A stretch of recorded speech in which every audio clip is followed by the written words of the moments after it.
Amados hermanos en Cristo, estimado público y miembros de las más de 10.000 iglesias en Corea y alrededor del mundo que están presenciando este servicio a través del satélite, internet, de la televisión de señal abierta o de cable, o que lo están escuchando por cintas de audio, por la radio o por cualquier otro medio de comunicación en el mundo entero.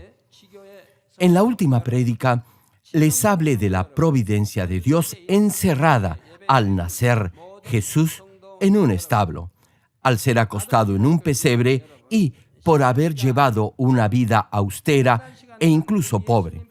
También les dije de las bendiciones que pueden recibir por esta providencia. De acuerdo a la ley del reino espiritual que establece la paga del pecado es muerte, la humanidad entera estaba destinada a morir debido a sus pecados. Jesús fue crucificado en un madero y derramó su sangre para salvarnos.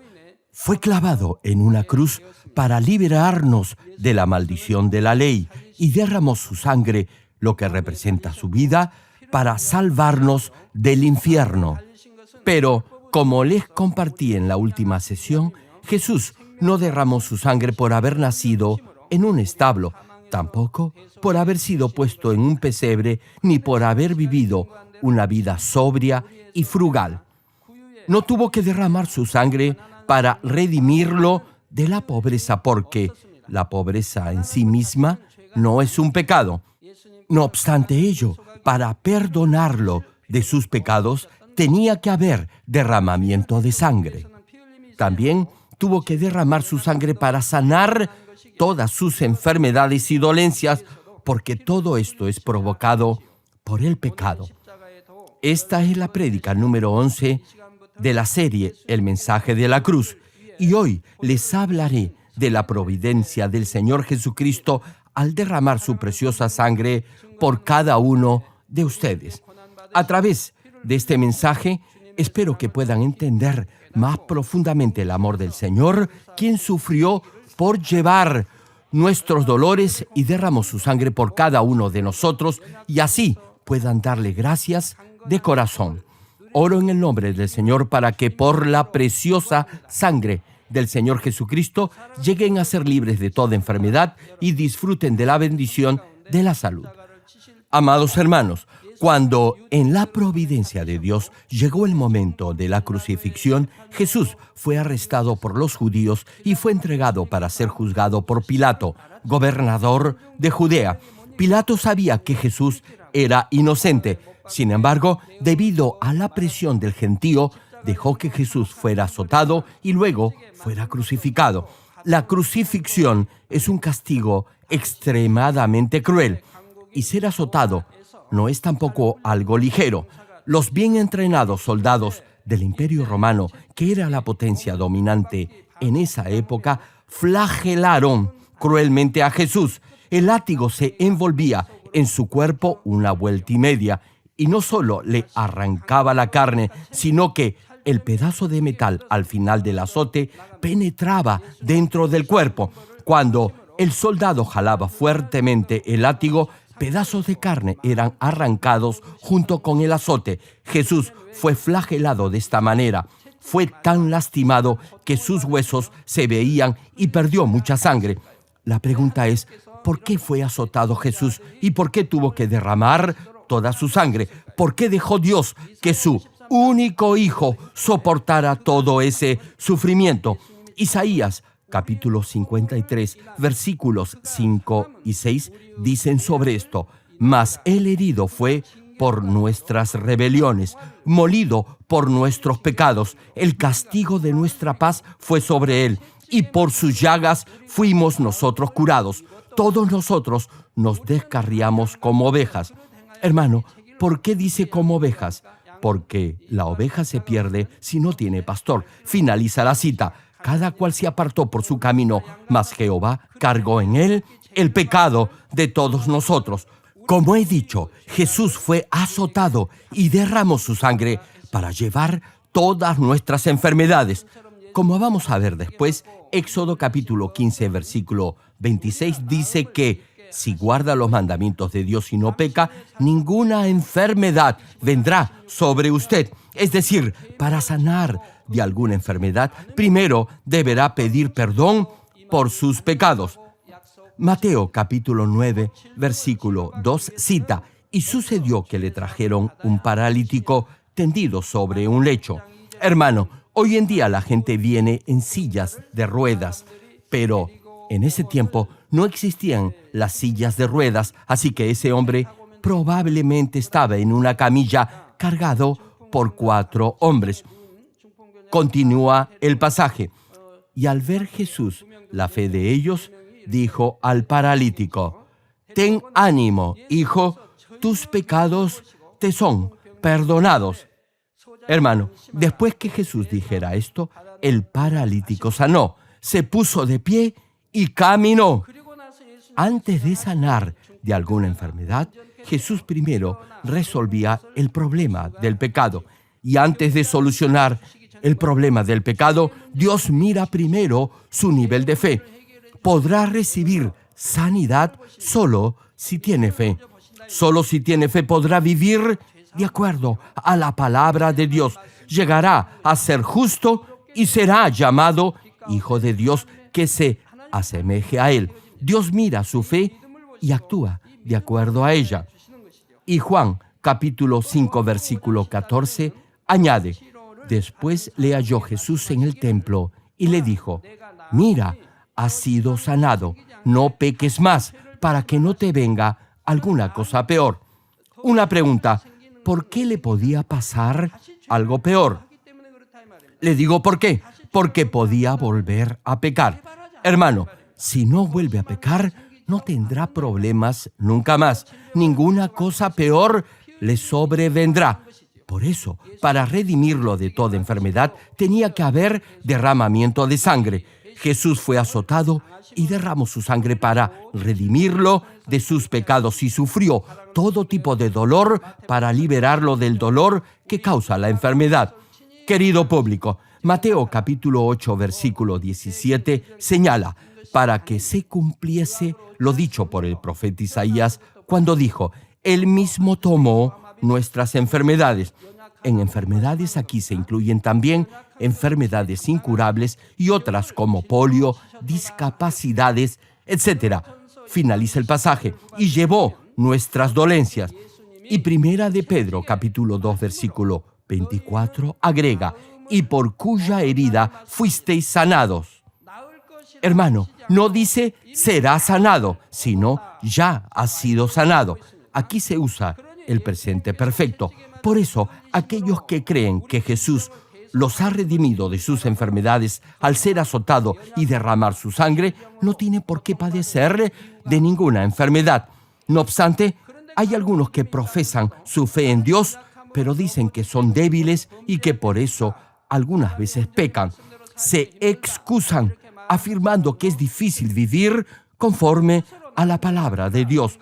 Si piensan y confiesan que son débiles, serán débiles. Si declaran que es difícil echar fuera el pecado, su vida cristiana será difícil.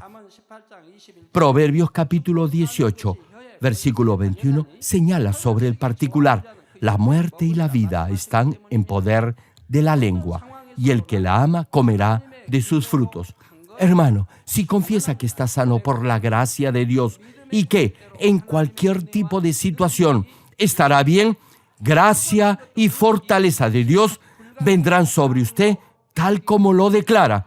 Por eso podrá vencer cualquier tipo de fatiga y lo imposible se les hará posible. ¿Cuántos dicen amén? Cuando reciba la oración de sanidad, no deberá jamás declarar que va a sanar porque han orado por usted. Deberá confesar que ya ha sido sanado. Entonces, Dios obrará de acuerdo a su fe. Si solo dice que cree que va a sanar, pero que todavía tiene dolor, eso no es tener fe. Algunos incluso cuestionan cómo van a decir que están sanos si aún sienten dolor. Pero si entendieran lo que es la fe espiritual, no dirían eso. Marcos capítulo 11, versículo 24 menciona: «Por eso les digo, crean que ya han recibido todo lo que estén pidiendo en oración y lo obtendrán. Aquí no dice crean en futuro y lo recibirán, sino crean que ya lo han recibido y será suyo. Y Hebreos capítulo 11, versículos 1 y 2 cita: es pues la fe, la certeza de lo que se espera, la convicción de lo que no se ve, porque por ella alcanzaron buen testimonio los antiguos. Hermano, fe no es confesar algo que ya se ha cumplido. Si espera con fe algo que aún no ve, eso se hará realidad. Si ve algo con fe, eso, repito, se hará realidad. ¿Cuántos dicen amén? Sin embargo, si no tiene fe en su corazón, eso no se hará realidad tan solo confesándolo con sus labios. Declara su fe con sus palabras de todo corazón, eso se hará de acuerdo a su fe. Por ello, confesar que ya ha sido sanado y que ya ha recibido esa sanidad no es una mentira, sino una declaración de fe espiritual, es decir, la verdad. Déjenme darles un ejemplo. Si usted corta una flor y la pone en un florero, le pregunto, ¿esa flor estará viva o muerta? ¿Tiene raíz o no? A ver, miren las flores que están en el estrado, aquí, a mi lado. Les vuelvo a preguntar, ¿estas flores están vivas o muertas? ¿Tienen raíz o no? Parecen estar vivas, pero desde el momento en que las cortaron de su raíz, han dejado de estar vivas. Por eso, sabiendo esto, dirán que están muertas, y como fueron cortadas de raíz, se marchitarán en un par de días. Incluso ahora se están muriendo. De igual forma, la Biblia nos dice que los que no han aceptado al Señor están muertos. Ciertamente respiran, comen y beben, pero la palabra dice que están muertos. La Biblia afirma que están muertos porque no hay vida eterna en ellos y porque al final de sus días irán al infierno. Y es porque, repito, no tienen vida eterna en ellos. Parece que estuvieran vivos, pero, reitero, al final terminarán en el infierno. Por eso, conociendo su futuro, se puede decir que ya están muertos. Es lo mismo con la sanidad de una enfermedad cuando la mira con ojos de fe. Si cree y confiesa, este virus, germen o cáncer ya ha sido quemado por el poder de Dios, el Señor obrará de acuerdo a su fe. Y es porque Jesús fue azotado y derramó su sangre para redimirlo de toda enfermedad y dolencia. Yo, por ejemplo, desde que acepté al Señor, he creído todo lo que está escrito en la Biblia. He vivido por la palabra y por eso, hasta ahora, nunca me he enfermado ni he ido a un hospital. Jamás he ido a una clínica ni he tomado medicina alguna. Es igual con toda mi familia. Dios obra así, de acuerdo a su nivel de fe. Pero si usted no cree esto ni lo confiesa con fe, no sanará de sus enfermedades. No importa cuántas veces ore por usted, en su corazón creerá que todavía está enfermo, que no está sano y por eso, en efecto, todavía estará enfermo. A menos que derribe todos esos argumentos negativos, no podrá experimentar el obrar de Dios. Si dice que cree, entonces aún los que no pueden moverse empezarán a hacerlo, se pondrán de pie y caminarán. Cuando yo cursaba el 4º grado, en una ocasión me dañé las costillas. Desde entonces, durante el verano, el dolor se acentuaba de tal manera que me era difícil incluso respirar. Pero cuando acepté al Señor, Dios me sanó de esta y de toda otra enfermedad. Cerca de 2 años después de haber sanado, mis costillas comenzaron a dolerme de nuevo al haberme lastimado levantando algo pesado. Tan fuerte era el dolor que ni siquiera podía caminar bien. Entonces me dije a mí mismo, si Dios es todopoderoso y Él me ha sanado de todos mis males, ¿por qué debo sentir dolor por algo tan insignificante? Así que puse mi mano sobre la parte adolorida y oré fervientemente. Me dije a mí mismo, creo que seré sano luego de esta oración y que podré caminar sin sentir dolor alguno. En ese momento, los pensamientos negativos desaparecieron y tuve la suficiente fe para que Dios obrara conforme a ella. Inmediatamente después de la oración, me levanté y corrí, y para mi sorpresa, el dolor había desaparecido.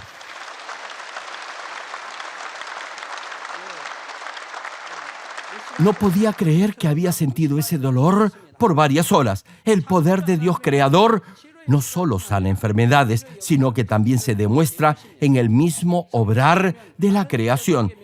En la Biblia, incluso podemos ver que tan pronto como Dios ordenó a los huesos secos, los tendones se juntaron, se formó la carne, la piel los cubrió, Dios sopló su aliento sobre ellos y se formó un gran ejército. Desde su inicio, muchos miembros de esta iglesia han experimentado las obras de sanidad de Dios, especialmente durante los servicios de sanidad o en las cruzadas internacionales. Dios ha sanado a infinidad de personas y miles de ellas han subido al estrado a dar sus testimonios. Después de recibir al Señor Jesucristo y de arrepentirse de sus pecados, Dios sana aún las enfermedades más graves. Únicamente recibiendo la oración desde el púlpito, Dios sana incluso el cáncer en su etapa terminal, el SIDA y muchas otras enfermedades incurables. Incluso los ciegos, los sordos, los mudos o los que padecen alguna discapacidad recuperan su estado normal. Algunas veces, antes de que ore por los enfermos, aún durante la alabanza o la prédica, el obrar de sanidad de Dios desciende sobre la multitud. Les voy a compartir un testimonio de alguien quien conoció de esta forma al Dios sanador. Desde enero pasado, una diaconisa de una iglesia hija sintió que su vista estaba empeorando muy rápidamente. Su vista se volvió amarillenta, veía las cosas torcidas o abultadas. También sufría de mareos y náuseas. Se le diagnosticó una enfermedad llamada arada, que es una dolencia muy rara que afecta a los ojos. En la retina de sus ojos se formaban una especie de burbujas o ampollas, por lo que tenía graves problemas para ver. La causa de esta enfermedad aún es desconocida. Incluso después de someterse a tratamiento clínico, es muy difícil que la vista vuelva a ser normal. Más aún, si esas ampollas seguían creciendo, podían cubrir el nervio óptico y podía perder completamente la vista. Aún después de escuchar el diagnóstico, la diaconisa no se contrarió ni se desanimó, sino más bien dio gracias a Dios y se regocijó. Aún habiéndose podido quedar ciega, ya que no había cura para ello, la hermana aún estaba gozosa y agradecida. Creía que el Señor, al ser azotado, la había redimido de toda enfermedad, y debido a que había visto en esta iglesia tantos testimonios del poder de Dios, pensó que era la oportunidad para que Dios la sanara por fe y así dar gloria a Dios por ello. Primero examinó su pasado y comenzó a arrepentirse uno a uno de sus errores. Incluso antes de eso, ella ya había visto la sanidad de su hijo. Sin embargo, cuando su hijo se volvió a enfermar, acudió al hospital en vez de confiar en Dios. No tenía paz cuando servía en la iglesia, juzgaba y condenaba a otros hermanos en fe. Y mientras recordaba esas cosas, se arrepentía de corazón. Luego de esto, con gozo y confianza, vino a Seúl para que orara por ella. Poco después, se dio cuenta que su vista estaba volviendo a la normalidad. Cuando le hicieron nuevos análisis en el hospital, los exámenes mostraron que las ampollas habían desaparecido. Además, su vista, que había sido antes de 0.8 y 0.25, mejoró en ambos ojos a 1.2, la cual es la medida normal. Dios la sanó de acuerdo a su fe e hizo que su vista fuera mejor que antes. Esta es verdadera fe. Ella no se preocupó, más bien estuvo gozosa y agradecida. Pensó que tenía una oportunidad para darle la gloria a Dios. Por eso se arrepintió de sus pecados pasados y entonces vino para que orara por ella. Por eso Dios obró inmediatamente. Dios la sanó conforme a su fe y le dio un regalo más al mejorar su vista.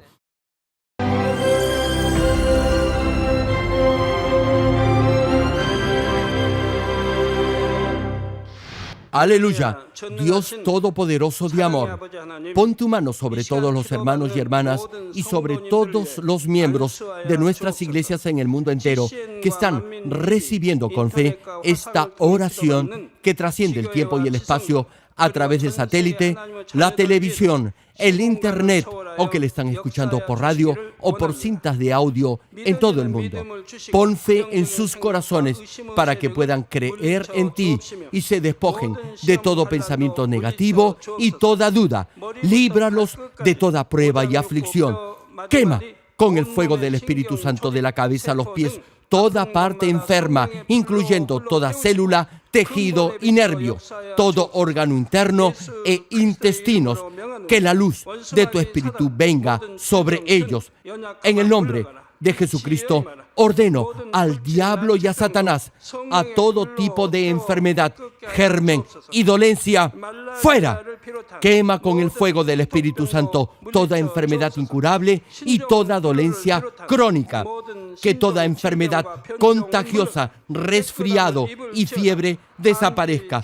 Protégelos de cualquier tipo de microbio, virus y bacteria. Sánalos de todo tipo de cáncer, incluyendo cáncer al estómago, al pulmón, al hígado, cáncer de mama, cáncer al útero, al intestino y toda otra enfermedad como el SIDA, leucemia, apoplejía cerebral, presión arterial alta y baja, enfermedades cardiovasculares y pulmonares, diabetes, enfermedades propias de la mujer, enfermedad a la tiroides y toda clase de inflamación. Quema con el fuego del Espíritu Santo toda polio, derrame cerebral, artritis y hernia. Que todo tipo de dolor de espalda, de cabeza y toda clase de neuralgia desaparezca. Líbralos de toda epilepsia, autismo, depresión, neurosis y enfermedades mentales y de toda clase de parálisis. Que los cojos y tullidos se levanten y caminen. Restaura la vista y el oído. Que los ciegos abran sus ojos, los sordos vuelvan a oír y que los mudos empiecen a hablar. Líbralos de todo tipo de accidente. Restaura los huesos rotos. Sana toda quemadura. Líbralos de toda adicción a las drogas. Regenera los nervios, tejidos y células muertas. Revive a los muertos. Bendice a los que no pueden tener hijos. En el nombre del Señor Jesucristo, ordeno al diablo y a Satanás, al príncipe de la potestad del aire y a toda fuerza del mal, fuera. Todo espíritu maligno, inmundo, de engaño, espíritu de mentira, espíritu de división, de tentación y todo otro espíritu de iniquidad, fuera. Ato a toda fuerza de la oscuridad y de maldad y que la luz de tu espíritu descienda sobre ellos. Padre, fortalécelos para clamar en oración y dales poder para desechar todo pecado y llegar a la santidad. Que tengan salud, que sus almas prosperen y que sus familias sean evangelizadas y vengan al Señor. Protégelos de todo tipo de accidente y bendícelos para que tengan una vida de éxito y prosperen todo. Guarda y protege a todos tus hijos y sus hogares, centros de trabajo y negocios con el muro de fuego del Espíritu Santo, con tus huestes celestiales y tus ángeles y con tus ojos que son como llamas de fuego. Da a los estudiantes sabiduría y perseverancia y pon en sus corazones el anhelo de estudiar y progresar. Guarda sus corazones y pensamientos de todo lo mundano y siembra en ellos un ferviente amor por el Señor. Dios, bendice a tus hijos y que todo lo que hagan sea para gloria tuya. Gracias, Padre, por haber escuchado nuestra oración. Toda la gloria sea para ti. He orado en el nombre de nuestro Señor Jesucristo. 아멘.